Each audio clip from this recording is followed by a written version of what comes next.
চারটা মাযহাব আসছে চারজন সাহাবী থেকে। ফিকহে হানাফি, হানাফি মাযহাব আসছে আব্দুল্লাহ ইবনে মাসউদ থেকে।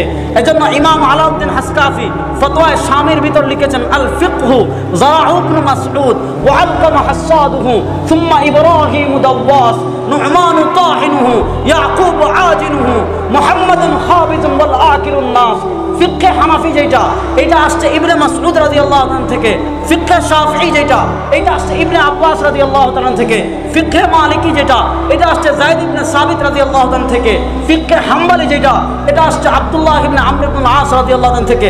প্রশ্ন করতে পারেন সাহাবায়ে কেরাম থেকে যেহেতু আসছে, তাহলে সাহাবায়ে কেরামের নামে নামকরণ না করে ইমাম আবু হানিফার মাযহাব কেন বলেন? সাহাবার নামে নামকরণ না করে শাফিঈর নামে কেন নামকরণ করেন? সাহাবার নামে নামকরণ না করে ইমাম মালিকের দিকে নামকরণ কেন করেন? খুব ভালো করে বুঝেন। আমরা বলি বুখারী শরীফ। বুখারী শরীফের নাম শুনছেন কারা কারা? দেখি হাত তুলেন তো। মাশাআল্লাহ, সবাই আমরা বুখারী শরীফের নাম শুনছি কি শুনছি না? শুনছি।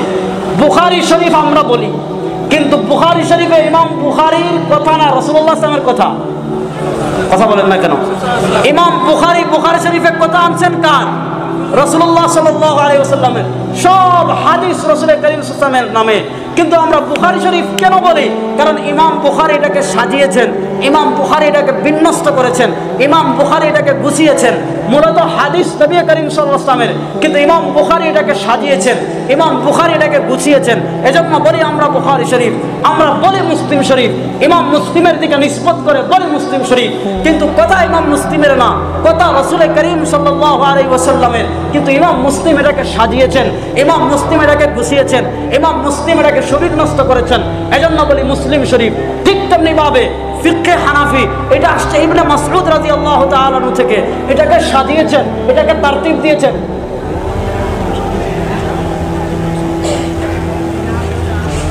খুব ভালো করে শুনেন, ফিকহে হানাফিকে সাজিয়েছেন ইমাম আবু হানিফা। ফিকহে হানাফি আসছে ইবনে মাসউদ রাদিয়াল্লাহু তাআলা থেকে, এটাকে সাজিয়েছেন ইমাম আবু হানিফা।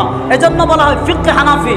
ফিকহে মালিকি, এটা আসছে যায়েদ ইবনে সাবিত রাদিয়াল্লাহু তাআলা থেকে, এটাকে সাজিয়েছেন ইমাম মালিক। এজন্য বলে ফিকহে মালিকি। ফিকহে শাফিঈ, এইটা আসছে ইবনে আব্বাস রাদিয়াল্লাহু তাআলা আনহু থেকে, এটাকে সাজিয়েছেন ইমাম শাফিঈ। এজন্য বলা হয় ফিকহে শাফিঈ। এজন্য চার মাযহাব জগদ্বিখ্যাত চারজন সাহাবায়ে কেরাম থেকে আসছে। যারা মক্কায় থাকতেন তারা মানতেন ইবনে আব্বাস রাদিয়াল্লাহু তাআলার মাযহাব। ইমাম শাফিঈ মক্কায় থাকতেন, এটা হচ্ছে ফিকহে শাফিঈ। যারা মদিনায় থাকতেন তারা মানতেন যায়েদ ইবনে সাবিত রাদিয়াল্লাহু তাআলার মাযহাব। এটাকে সাজিয়েছেন ইমাম মালিক, এটাকে বলা হয় ফিকহে মালিকি। যারা ইরাকে থাকতেন তারা মাযহাব মানতেন ইবনে মাসউদ রাদিয়াল্লাহু তাআলা আনহু, এটাকে সাজিয়েছেন ইমাম আবু হানিফা। এজন্য এটা ফিকহে হানাফি। যারা ইয়ামান বা মিশরে থাকতেন তারা